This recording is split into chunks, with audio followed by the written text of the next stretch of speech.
Salut tout le monde et bienvenue dans cette nouvelle vidéo. Alors pour tous ceux qui me découvrent, je m'appelle Yvan Chezo et ça fait maintenant 10 ans que je suis peintre décorateur dans le bâtiment. Et donc le sujet de cette vidéo, ça va être comment peindre soi-même. Voilà, alors ça c'est une question que tous les débutants en peinture se posent. Comment on fait pour peindre? Donc là dans cette vidéo, je vais partager en gros ma petite expérience dans le métier et je vais vous dire un petit peu les erreurs que j'ai fait, les conseils que j'ai à vous donner et je vais tout d'abord commencer par les avantages et les inconvénients. Alors les avantages, qu'est-ce que c'est?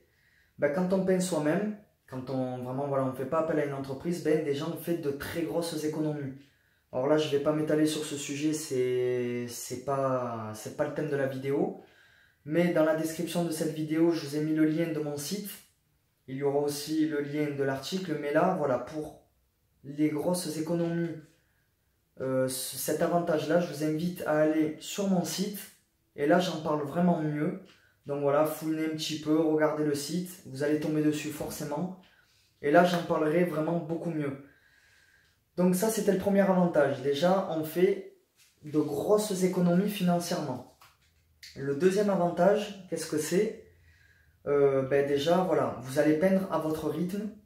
Donc voilà, vous n'allez pas avoir à prendre rendez-vous avec une entreprise et avoir des horaires de travaux imposés.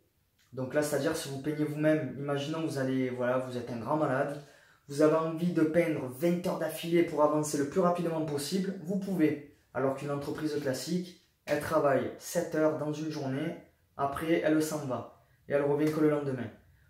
Donc voilà, ça c'est un avantage, voilà, vous peignez à votre rythme, les travaux avancent à votre rythme à vous. Troisième avantage, vous travaillez ensuite avec les matériaux que vous voulez. Voilà, ils ne sont pas imposés par l'entreprise qui vient travailler chez vous.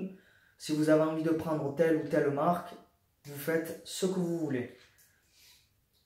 Voilà. Ensuite, les avantages, on a un petit peu fait le tour. Ensuite, je vais passer aux inconvénients.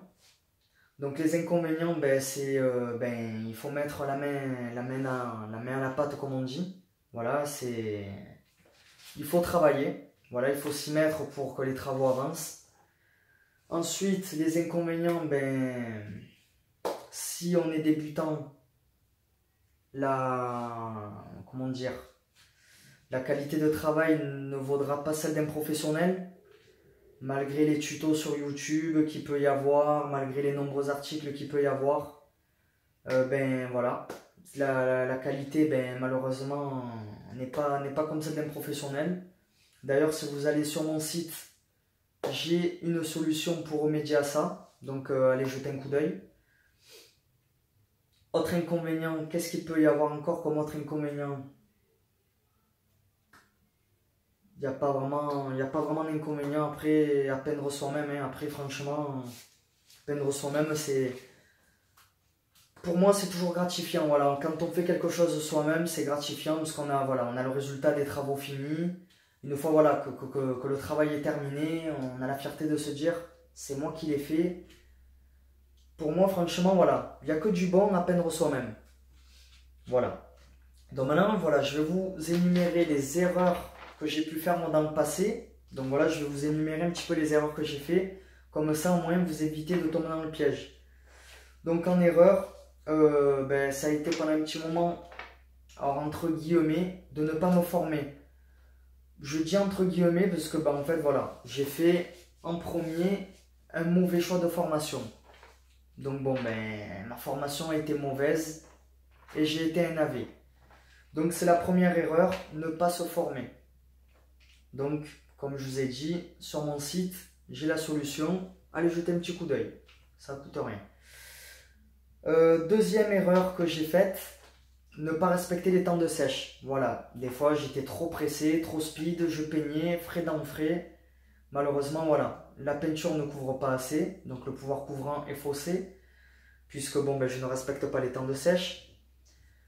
Il peut y avoir aussi des mauvaises réactions dans tout genre. Il peut y avoir des cloques qui se forment, des bulles, enfin bon, il n'y a rien de bon à ne pas respecter les temps de sèche. Ensuite, la qualité des produits négligée. Voilà, si vous peignez vraiment avec des produits vraiment, excusez-moi du terme, mais merdiques, vous allez avoir un résultat de travail mauvais. Donc, faites quand même, bon, libre à vous de faire ce que vous voulez, mais je ne vous conseille pas de faire le radin à ce niveau-là. Une bonne qualité, voilà, une bonne peinture, de bons produits, franchement, ça fait la différence. Vraiment, je le sais par expérience. J'ai testé des produits vraiment bas de gamme et haut de gamme. Il y a vraiment un fossé entre les deux. Alors, je ne vous dis pas de prendre vraiment le haut de gamme. Tout dépend des finances, évidemment. Hein, c'est toujours le même problème. Mais essayez quand même au moins d'avoir le milieu de gamme. Ne prenez pas l'entrée de gamme, vraiment les qualités les plus pourries. Parce que sinon, vous allez vraiment avoir une mauvaise qualité de travail et vous allez passer des couches de peinture en pagaille. Et vous allez perdre un temps fou. Donc ça va vous écœurer et c'est pas la solution. Ensuite, voilà, pour les erreurs, bon ben voilà, c'est à peu près ça. En général, voilà, c'est les 3 grosses erreurs, c'est négliger les temps de sèche, négliger les produits et ne pas se former, en faire qu'à sa tête. Voilà, se dire, ah c'est bon, moi je connais, j'ai vu ça, je suis prêt, je fonce et boum, en général on se casse les dents. Donc formez-vous bien. Donc maintenant les conseils que j'ai à vous donner, ben, il y a le précédent que je viens de vous donner, donc se former. Il y a ensuite respecter les étapes. Donc respecter les étapes, ça, il y a une vidéo à ce sujet-là donc sur ma chaîne. Donc abonnez-vous et regardez toutes les vidéos qu'il y a sur ma chaîne. Elle est dedans, donc les étapes à peindre, les étapes pour peindre. Donc du grattage à l'impression, en passant par la finition, enfin bon. Voilà, c'est pas le thème, donc je ne m'étale pas dessus, mais respectez bien toutes les étapes à suivre. Si vous ne les respectez pas, votre travail, il va finir en enfer. Ensuite, travailler propre. Qu'est-ce que j'appelle travailler propre? Ben déjà, voilà, protégez bien votre... voilà, par exemple, vous peignez une chambre, protégez vraiment bien la chambre. Et évitez de, même si c'est protégé, évitez de mettre de la peinture de tous les côtés. Par terre, tout ça, voilà, si vous faites tomber de grosses gouttes, même si c'est protégé, ramassez-les quand même, parce que quand vous peignez, des fois, vous ne faites pas attention, moi-même ça m'arrive, on marche dessus, tout simplement, on marche sur une grosse tache qui est fraîche, et si on a le malheur après de passer à une autre pièce, elles ne sont pas protégées, et là, ben, on en met de partout. Donc, d'où pourquoi je vous dis, protégez, travaillez propre. Si voilà, vous poncez, je vous recommande vraiment de nettoyer juste après, puisque pareil, ben, il va y avoir de la poussière de partout, et si vous passez dans une autre pièce, ben, vous allez avoir des traces de pas de tous les côtés. Donc c'est vraiment c'est embêtant. Donc voilà, vraiment, travaillez propre. Aérez votre pièce après avoir peint. Donc ça accélère les temps de sèche. Donc voilà, si vous êtes voilà, si vous avez fait la première couche, vous attendez de faire la deuxième couche, aérez bien. Donc là au moins ça accélère les temps de sèche. Et en même temps, ça évacue les mauvaises odeurs. Les odeurs un peu fortes, par exemple, de l'impression glycéro. Et ensuite, ben, ce conseil, ben, je vous l'ai déjà donné, c'est protéger. Voilà, protégez bien votre espace de travail. Ça évitera d'endommager votre sol. Donc, si vous avez, par exemple, un beau parquet, un beau carrelage, voilà, évitez de l'endommager avec des gouttes de peinture dessus. Ça serait dommage. Parce qu'après, voilà, pour nettoyer, des fois, ben, on se dit, ah, je vais utiliser le côté grattoir d'une éponge. Et ben, souvent, des fois, ça abîme. Voilà, par exemple, sur du parquet. Ça fait pas bon ménage, malheureusement. Donc voilà, cette vidéo se termine à présent. Donc si vous voulez plus d'informations à ce sujet-là, pour ceux qui sont déjà abonnés et qui connaissent la chaîne, je ne vous dis pas quoi faire. Voilà, vous connaissez la musique.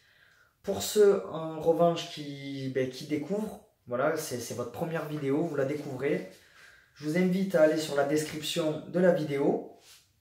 Et dessus, il y a un lien qui mène directement sur l'article en question, où vous pouvez directement aller sur le site, vous fouinez un petit peu, vous allez retrouver l'article en question. Et là, il y a toutes les informations vraiment à retenir à ce sujet-là. Donc voilà, je vous dis à tout de suite. Ciao, ciao!